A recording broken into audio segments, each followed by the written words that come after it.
ждало, мы встретим это вместе.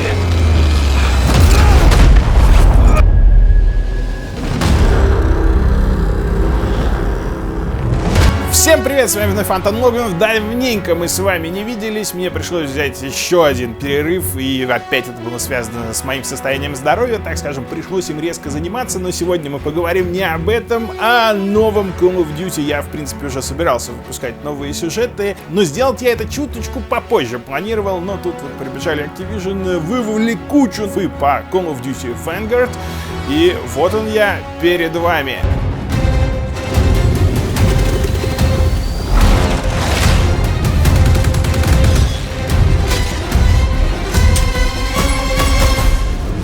И да, казалось бы, у нас новая игра от Sledgehammer Games, и снова она по Второй мировой, и в прошлый раз у них не то чтобы очень хорошо это получилось, но разработчики вот устроили закрытую презентацию, и знаете что, затеплилась как-то надежда. Почему? Потому что у нас не просто Вторая мировая, там, да, D-Day и все остальное, а целых 4 театра военных действий, то есть как в World at War когда-то. У нас будет кампания за Советский Союз, да еще и с главной героиней, прообразом которой стала знаменитая Людмила Павличенко, легендарный советский снайпер. При этом это будет Call of Duty со ставкой на киношную атмосферу. Я его называю Call of Duty 1917. То есть, если вы смотрели этот фильм, то примерно представляете, какую атмосферу в одиночной кампании пытаются создать Sledgehammer Games. И по первым кадрам это получается. По крайней мере, тот отрывок, который там показывали, это очень напоминает кинофильм 1917. То есть, герой очень аккуратно ползет, очень долго куда-то всматривается. Огромная ставка на освещение. И вот это чувствуется. То есть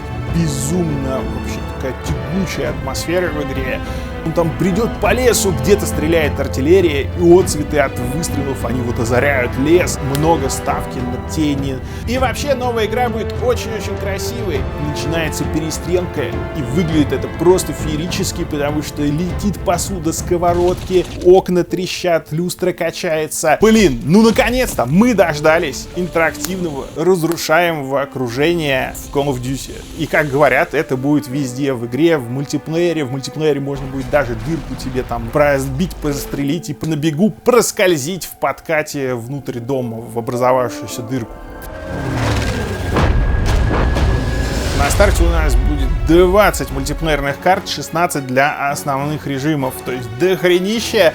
Но, опять же, звучит круто. Но у меня есть, подозрение, что такого числа они добились, используя классическую схему Call of Duty 3 прохода. Я очень надеюсь, что это не так. Это первое. Второе. Про всю атмосферность по ходу в мультиплеере нужно будет забыть, потому что там персонажи двигаются значительно быстрее, вообще вот привычный такой пейс Call of Duty происходит, но плюс разрушаемость все к херам разлетается. Пока те кадры показывали, которые они очень сырые, и выглядит игра в мультиплеере хуже, чем в сингле. При этом они говорят, что все-таки в мультиплеере будет тактический геймплей, что он весь построен будет на гаджетах, то есть ты постоянно будешь что-то открывать, что-то, что можешь тактически интересно применить. Посмотрим, как это будет на практике, но пока, скорее, все-таки это будет привычный Call of Duty. Правда, они говорят, что в настройках поиска игры теперь можно будет выбирать режим, как ты хочешь играть, в мясо или в атмосферу. Вернется в мультиплеере Gunsmith. Абсолютно новым режимом будет Царь горы. Это что-то типа королевской битвы.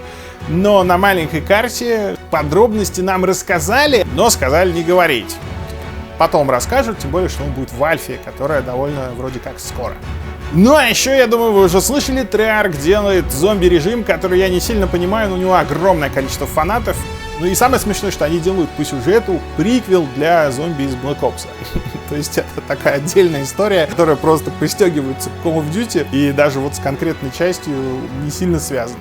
Ну а Raven, естественно, делает Warzone, будет новая карта, новые ачивки, там новое все, апгрейд графики. А еще вишенкой на торте к этому всему идет композитор. Это Beer McCreary, автор Battlestar Galactica, God of War и кучи охренительных саундтреков. Это один из моих любимых композиторов, и он пишет саундтрек для Vanguard.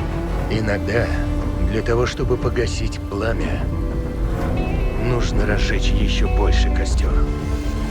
Ну и, короче, пока что это все. Такой вот у нас Call of Duty получается. Понятно, что это не самый великий, ужасный Call of Duty, в который немедленно стоит бежать играть.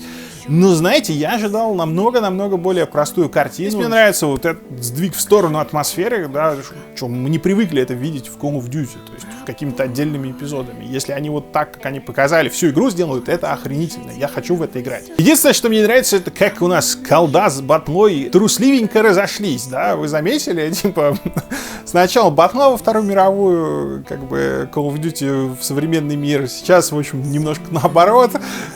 Парни, где противостояние? Где Battlefield 3 with Call of Duty Modern Warfare 3? Что лучше? Где вот это все? Но, видимо, так безопаснее. На этом у меня все. Спасибо, что смотрели. Лайк, подписка. Пишите в комментах, что думаете.